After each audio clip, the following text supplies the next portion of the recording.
사도행전에는 설교가 여러 번 나옵니다. 베드로의 설교와 스데반의 설교와 또 바울의 설교, 이 특징이 역사적 사건을 갖고 항상 시작한다는 것이 놀라운 특징입니다. 모든 이 가운데 역사를 왜 끄집어내느냐, 이게 초점인데요. 이 역사의 중심에 그리스도가 있기 때문에 그렇습니다. 그러니까 기독교 교리는 바로 역사적 사건 속에서 이루어졌다는 것을 우리가 먼저 알아야 합니다.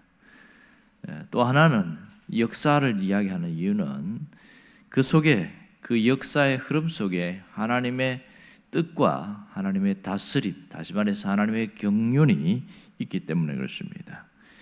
우리가 알고 있는 이 십자가 사건은 갑자기 일어난 돌발적인 사건이 아니고 창세 이전부터 하나님께서 계획하시고 하나님이 예정하신 뜻 가운데 일어난 일입니다.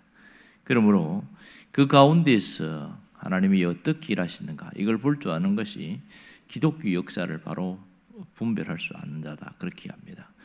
그 가운데 오늘 이 바울의 설교에서 다윗을 보고 있습니다. 22절에 보면 다윗이 어떤 사람인가에 대한 이야기를 하고 있습니다. 우리는 이미 주일에 이 다윗에 대한 이야기를 한번 살펴본 적이 있습니다. 여기에 보면 다윗에 대한 하나님의 마음이 나와 있는데, 그는 내 마음에 맞는 사람이다, 이렇게 이야기합니다. 지난 주일에는 왜 내 마음에 맞는 사람인가에 대해서 두 가지를 이야기한 적이 있습니다. 하나는 하나님의 기준은 외모가 아니라 마음의 중심이기 때문이다, 그 얘기를 했지요. 또 하나는 이 다윗이 항상 하나님께 마음이 기울어져 있기 때문에 그랬다, 그 얘기를 했습니다. 그는 늘 하나님을 쫓는 사람이었습니다. 오늘은 다윗이 왕이 된 이후의 두 가지 사건을 통해서 그가 하나님의 마음에 맞는 사람인 것을 우리가 발견할 수가 있습니다. 첫 번째는 법궤가 예루살렘으로 돌아오는 그 사건입니다. 이것이 하나님에게 굉장히 흡족했던 모양입니다. 사무엘하 16장 4절에 보면 법궤가 예루살렘으로 들어올 때 다윗이 너무 기뻐갖고 춤을 춘 그 사건이 나옵니다. 사실은 이 다윗이 왕이기 때문에 이 엄청난 국가적 행사에 채통을 지켜야 되니까 맞거든요. 그런데 이렇게 춤을 추다가 자기도 모르게 그렇게 또 옷이 벗어지는 그런 일들이 생겼습니다. 그걸 보고 미갈이 저 창가에서 쳐다보면서 왕이 채통도 못 지키고 저게 뭐냐, 그래서 업신여겼습니다. 그런 일들도 있었습니다. 그렇다면 과연 다른 사람들은 이 다윗의 모습을 어떻게 볼까요? 좋은 모습이 아니라 아주 불편한 모습으로 바라볼 가능성이 많습니다. 여기서 그러면 다윗이 왜 춤을 추게 되었느냐 하는 겁니다. 단순히 법궤가 들어와서 나라를 안정시킬 수 있다는 그것 때문이 아니었습니다. 그는 언제나 하나님께 주목했고 하나님께 반응하는 자였거든요. 그걸 생각해 보면 다윗이 춤을 춘 것은 이 법궤가 들어올 때에 하나님의 마음을 알았던 거죠. 하나님이 기뻐하는 것을 알았고 하나님의 기쁨이 자기에게 전달되면서 다윗도 그 기쁨을 춤으로 표현한 것이다, 이렇게 알 수가 있습니다. 결국은 다윗은 위신과 채통의 울타리를 뛰어넘었던 것을 우리가 알게 되죠. 이것이 하나님 마음에 굉장히 흡족했다. 그래서 내 마음에 합한 자다, 이걸 표현할 수 있고요. 또 하나의 사건은 바로 범죄 이후에 일어난 일입니다. 다윗은 회개할 줄 아는 사람이었고 돌이킬 줄 아는 사람이었습니다. 그것이 다윗을 위대하게 만들었던 점이죠. 우리가 잘 아는 이 밧세바 사건은 두고두고 충격적인 사건이긴 합니다. 그러나 그는 나단의 지적 앞에서 통렬하게 회개하는 모습을 보입니다. 시편에 보면 회개에 대한 시가 여러 편인데 그 중에 시편 51편에 보면 나를 주 앞에서 쫓아내지 마시옵소서, 이런 고백을 하고 있습니다. 그러니까 자신이 잘못한 것을 고백하면서 또 하나는 자기가 피하거나 숨어버리지 않았다는 것이죠. 쉽게 말해서 직무유기를 하지 않았다는 겁니다. 그는 부끄러움 때문에 왕의 자리에서 내려오거나 그렇게 하지 않았습니다. 자신이 부끄러운 일을 당했지만 그렇게 또 했지만 그것 때문에 하나님이 영광이 가려면 안 된다. 그래서 그는 끝까지 그 자리를 지켰던 이 점이 오히려 하나님께서 기뻐하는 모습이었습니다. 꿋꿋하게 왕의 자리를 지킴으로써 하나님의 영광이 훼손되지 않게 하는 것이 하나님의 마음에 아주 흡족한 모습이었던 것을 알 수가 있습니다. 여기서 오늘 우리에게 주는 분명한 메시지가 있습니다. 그것은 우리가 하나님이 기뻐하는 것을 나도 기뻐하고 하나님이 좋아하는 것을 나도 좋아하는 자가 될 때에 내 마음에 합한 사람으로 살아갈 수 있다는 것이고요. 혹시 우리가 실수를 하거나 잘못을 했다 할지라도 그 무너진 자리에서 피하거나 숨지 않고 하나님 앞에서 끝까지 자기 자리를 지키는 것, 그것이 하나님의 기뻐하는, 하나님의 마음에 하나님 맞는 그런 사람의 모습이라고 할 수 있습니다. 자, 그렇다면 우리가 어떤 마음가짐으로 살아야 되느냐? 호흡이 끝나는 그날까지 하나님 앞에 쓰임 받는 자로 살아가야 합니다. 신앙인의 기쁨은 하나님께 쓰임 받을 때 있습니다.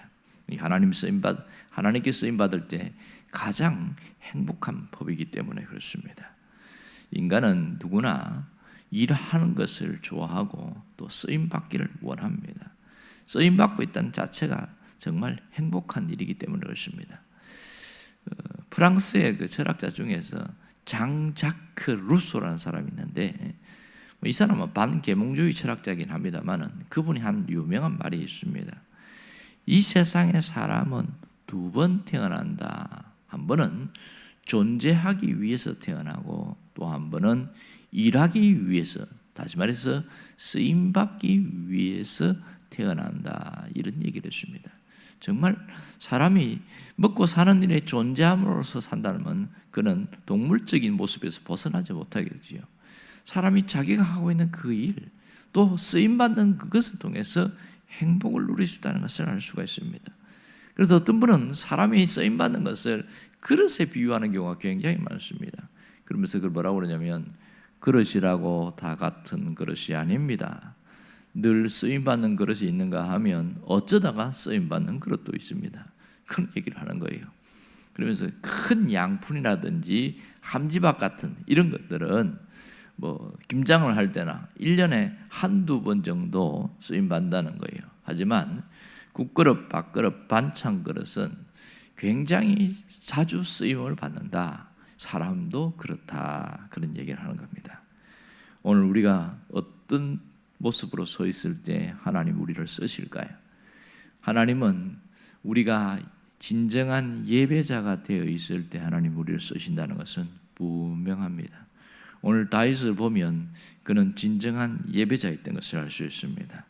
그는 예배드림에 굉장히 집중했고 모든 것을 쏟아넣었습니다. 그것이 다윗을 통해서 우리가 배울 수 있는 점이고요. 두 번째로 쓰임받을 수 있는 사람은 어떤 사람이냐? 정직한 영혼을 가진 자입니다. 신앙생활에서 가장 주의해야 할 것이 거짓과 위선입니다. 죄를 지었음에도 불구하고 죄를 인정하지 않고 고백하지 않는 사람은 하나님이 쓰실 수 없다. 그런 얘기를 종종 듣습니다. 여러분, 우리는 하나님 앞에 감출 수 없음에도 불구하고 감추는 사람이 있습니다.